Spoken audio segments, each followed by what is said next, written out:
What was the Canadian War of Independence? Hi guys, how's it going? My name is AussieTash.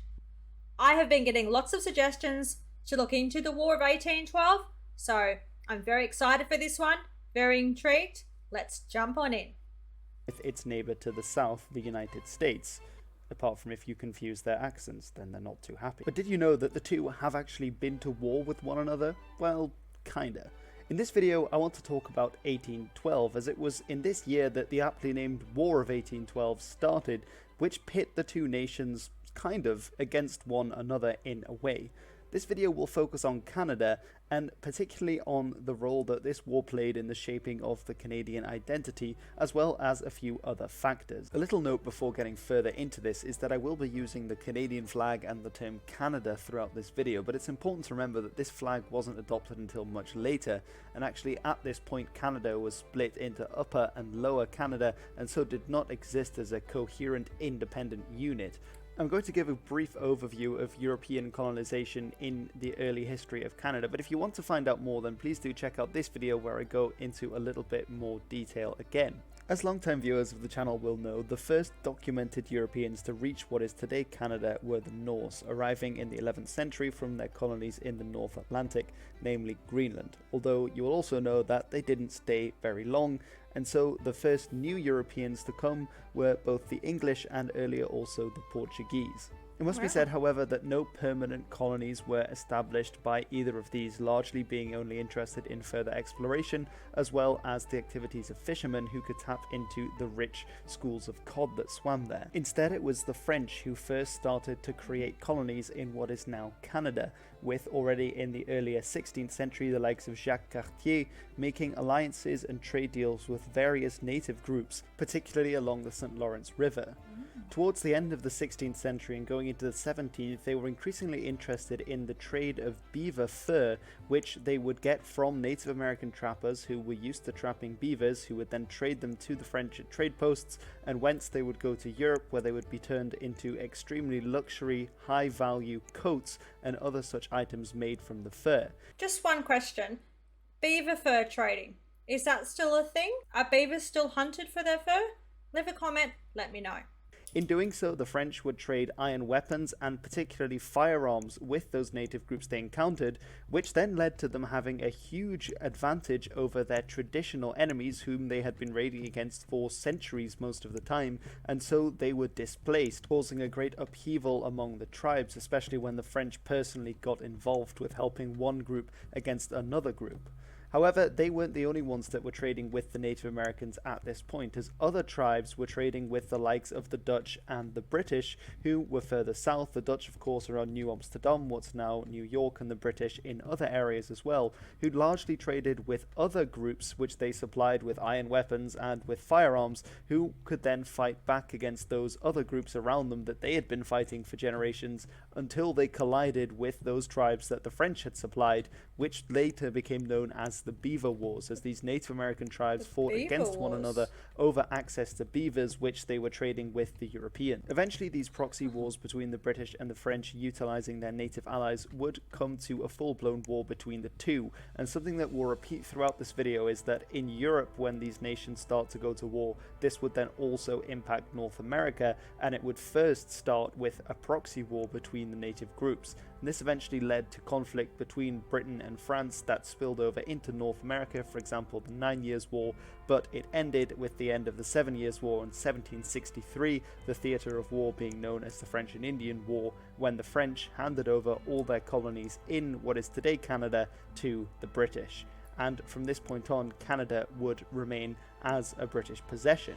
And of course, it's because of the French and Indian War and the taxes that were required to pay for it, which would eventually set in motion the events that led to the 1775 American Revolution and the Declaration of Independence, as the colonists were unhappy with having to foot the bill. While today we draw a distinction between Canada and the United States, back in 1775 there's nothing to say that the area that is now Canada should not also have revolted together with the other rebels that were mainly based further south, and and thus created a single entity.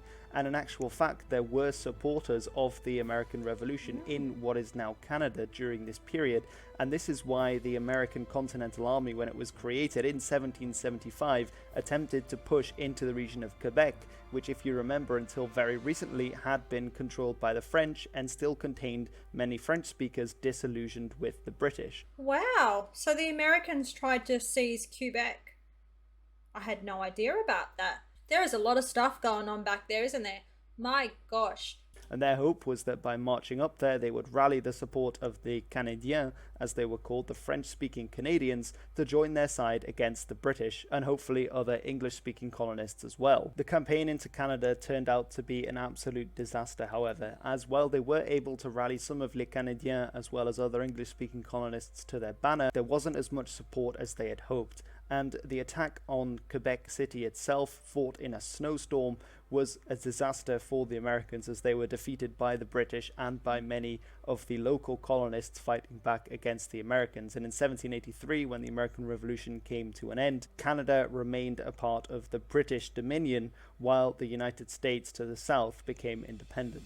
Not everyone was happy with the new government in the United States, however, as a significant minority of the colonists had supported the British and were hence referred to as loyalists, and they now found themselves in a country whose morals they didn't agree with, and they'd been on the wrong side, the side that had lost the American Revolution.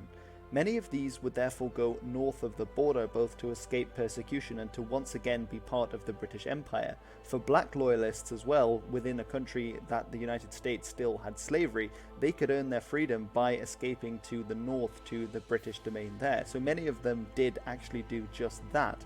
And this meant that a new wave of loyalists from the new state of America came to Canada and basically ensured that the Canadian population as a whole became more loyalist, as all those from the Americas really went to the north to rejoin with the British. And actually there were so many of them that they had to create whole new towns to house them, like New Brunswick. The Canadian historian Arthur Lower said of the American Revolution with regards to English Canada that it inherited not the benefits but the bitterness of the revolution.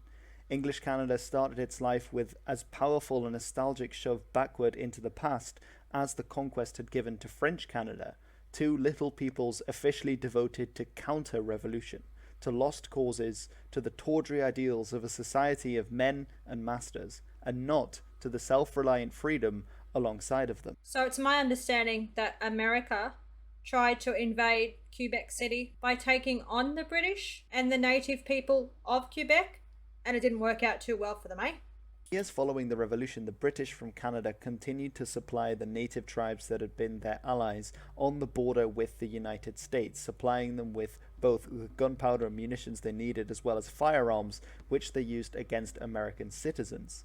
The Americans painted this as the British actively paying these tribes for American scalps.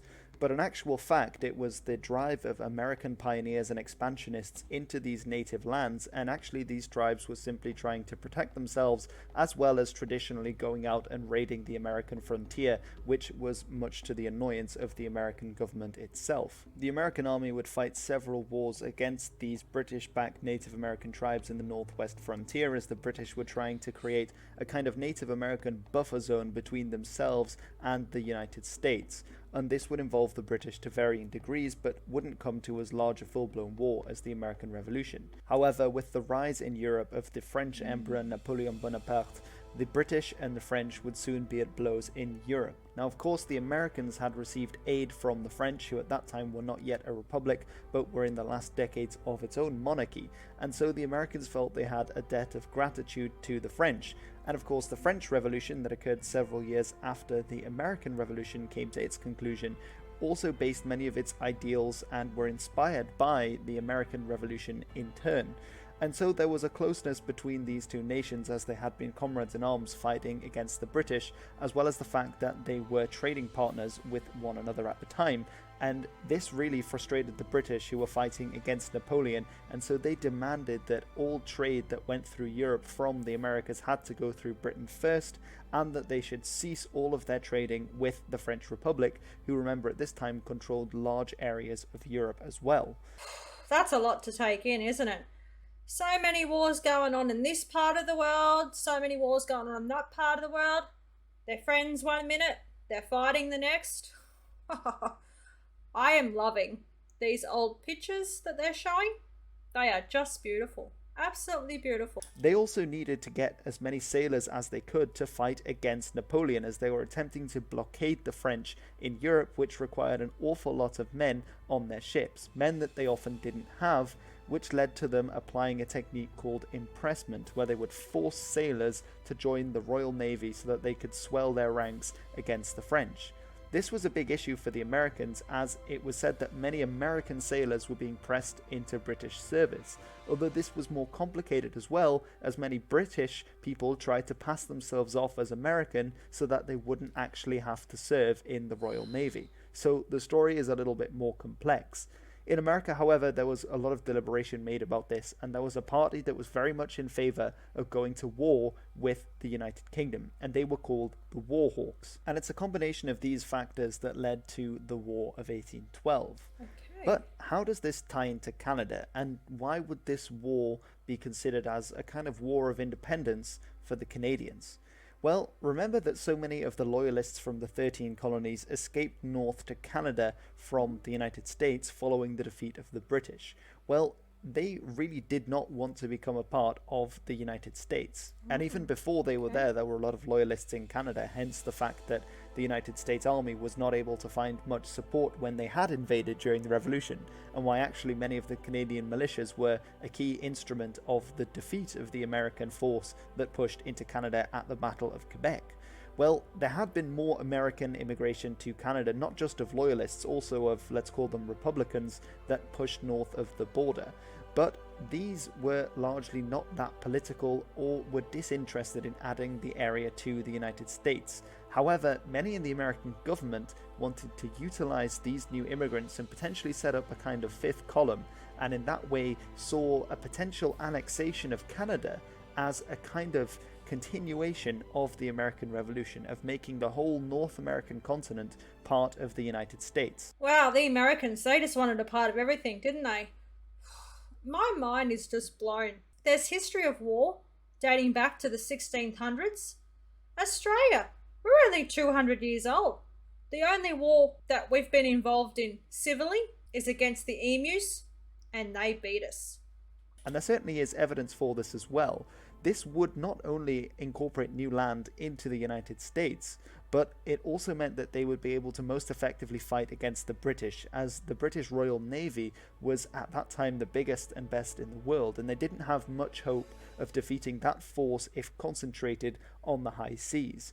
However, they would not have to if they could capture Canada, because by capturing Canada they would not only deprive the British of their last major landholdings in North America, they would also take the vast forests of Labrador, which they needed the timber for resupplying and repairing ships in the north. And it would also be a great bargaining chip against the British. If it did come to negotiations, it would leave the Americans with a very strong hand and the British without real means of attacking the Americans. Some of the Warhawks were very much in favour of taking Canada and incorporating it into their empire. For example, Congressman Richard Mentor Johnson said, "I shall never die contented until I see England's expulsion from North America and her territories incorporated into the United States." Although historians have debated to what degree annexation of Canada was a viable proposition for the United States, and actually if that was one of the causes of the war, or whether it later just became a goal or was a side effort. It is true, however, that the British force in Canada was minimal, considering all the soldiers that they needed in Europe at the time. And Thomas Jefferson said, actually, about the situation in Canada, that the acquisition of Canada this year, as far as the neighbourhood of Quebec, will be a mere matter of marching, and will give us the experience for the attack on Halifax, the next and final expulsion of England from the American continent. So a similar kind of vibe as that Mentor had as well, and also this idea that it would be a very easy job because the British forces on the ground were very light indeed, and the Americans had, of course, their whole army stationed to the south, while the British were spread over the entire globe with their colonial holdings. I guess it wasn't as easy as the Americans thought, because Canada is a part of the Commonwealth. Their head of state is King Charles. So America didn't win, even though they had the bigger army, and the more soldiers, and so on and so on. Even if the maritime problems that the United States was having with the United Kingdom were a bigger driver, this idea of annexing what is today Canada into the United States certainly was on the cards and was something that they tried.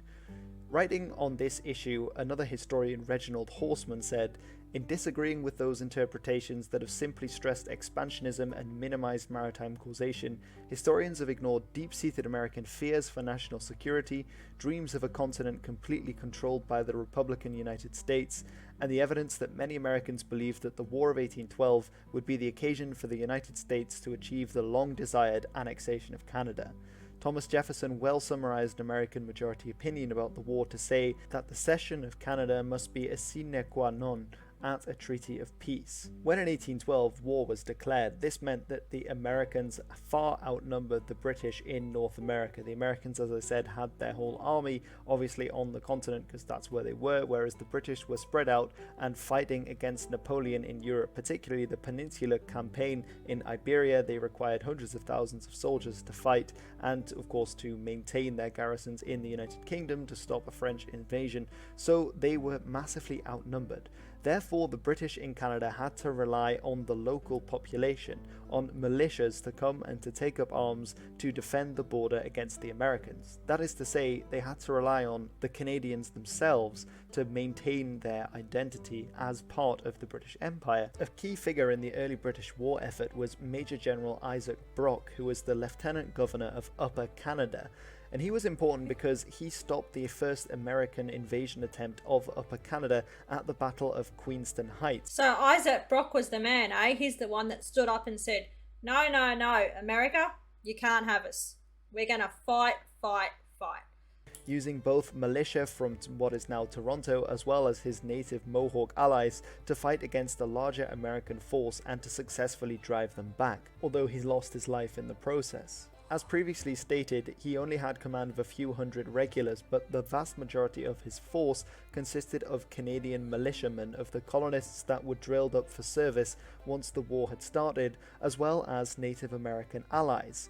This is interesting, of course, because for the first time, Canadians were defending the land of what is now Canada itself side by side. And in an interesting twist, it were both the Native Americans, or the First Nations as they call them in Canada, as well as those who had chosen to make it their home, rather than the majority being British soldiers from elsewhere in the Empire, largely the United Kingdom. One of the main enemies of the United States and one of the great supporters of the British cause against them was the Shawnee chief Tecumseh. He's perhaps the most famous Native American figure from the war, although there are many of note, and it's his early cooperation with Brock and the friendship that they developed that allowed them to capture Detroit from the Americans early on in the war, and the British had to rely an awful lot on their native allies to make up the numbers and to constantly harass the United States. So Brock lost his life fighting for Canada to stop the Americans from taking over? Wow. Even though their version of warfare was very different to that of the British. And when Tecumseh was killed in battle at the Battle of the Thames, it was a great loss to their cause. Perhaps the strongest Native American confederacy helping the British during the war were the Six Nations of the Iroquois.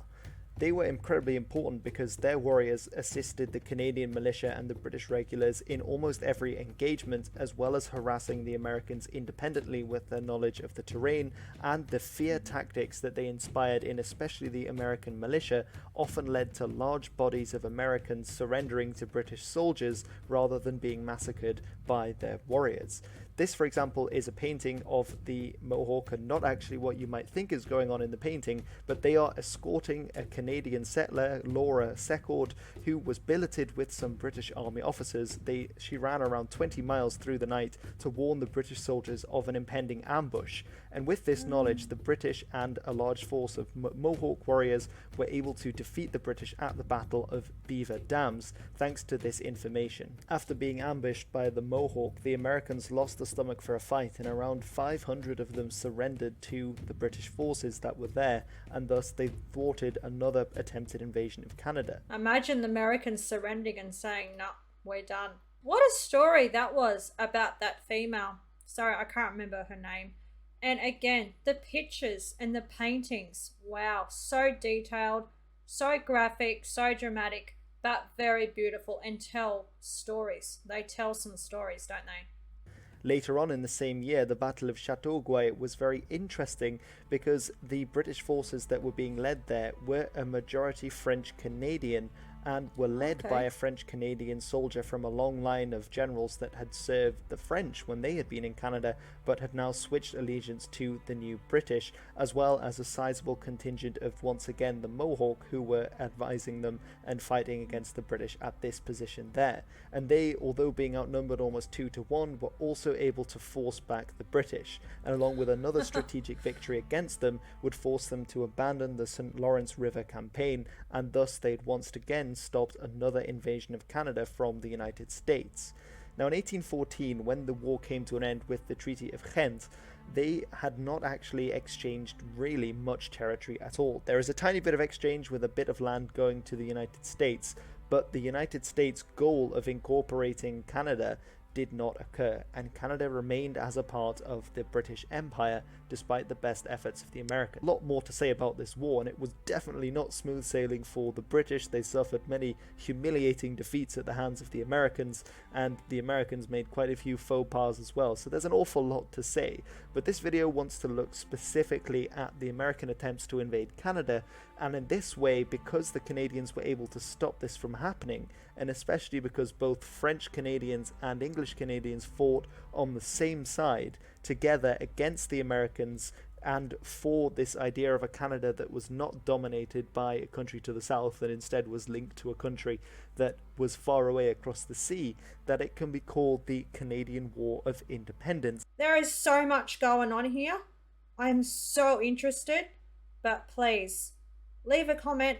Let me know what your thoughts are, other videos I should be watching, because wow, there is a lot of stuff going on. It's intriguing, it's exciting, it's blowing my mind, and there's a lot to take in that way. I think for many in the colonies of Upper and Lower Canada, it sort of defined what it meant to be part of Canada, what it meant to be Canadian as opposed to what it meant to be American, and that's why so many of them were drilled and called up to fight against the American invasion, that there was this idea of being part of the British Empire as opposed to these republican ideas, despite the fact that many had come from the Americas. And of course, this is also because there were many loyalists that had come with them that rejected the idea of the United States and wished to remain a part of the British Empire. It might also for the Americans be called a kind of war of independence. Certainly some of the war hawks called it a second war of independence or a continuation of the war of independence, as they somehow framed it that it might involve the British retaking America and perhaps forcing them into subjugation again, although this seems a lot less likely to have happened rather than the annexation of Canada by the Americans, given British preoccupation in Europe at the time and, well, their failed fumbling attempts to attack New Orleans and others. But for the native people as well, this might be seen as a kind of war of independence, as they were crucial for the British effort, and I think without the allegiance of the Native Americans, it would have been far easier for the United States forces to have invaded Canada and to have defeated the British, because, well, there were an awful lot of Native Americans that fought on the side of the British, and they were subsequently abandoned following the war. And so one might see it as a war of independence. They were fighting against American expansion that was moving into their land, obviously land that the British were trying to create a buffer zone between themselves and the Americans, but it was also a war of survival for many of them. And an awful lot of Native Americans died during the conflict, and some of them continued to fight until 1817. The Native Americans of Canada, they fought. They wanted their country, they wanted their land. They didn't want anyone coming and taking it, did they? So sad. Back then, back in the 1800s, the 1600s, the 1700s, all it was war, war, war. There's lots to take in. Really, really enjoying it. So let's keep on going. After the peace had been signed in Europe, and they were essentially abandoned by their British allies to be the subject of continual American expansion and invasion of their land. Now, I will point out that tribes like the Iroquois had massively expanded their territory, and that's why I started this video with the Beaver Wars, because the Beaver Wars was a huge period of upheaval for the Native Americans, having been introduced to firearms and then going and capturing land.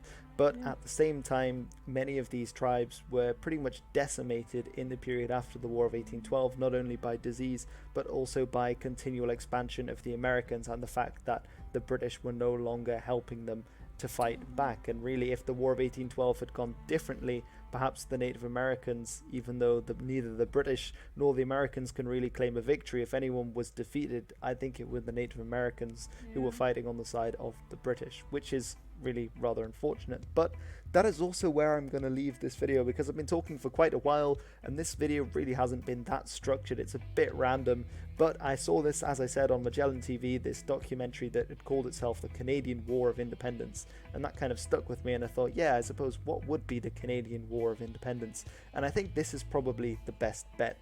Let me know what you thought in the comments below. Whether AussieTash's brain's exploding a bit trying to take all that in. From what I can gather, there was a lot of fighting going on, wasn't there?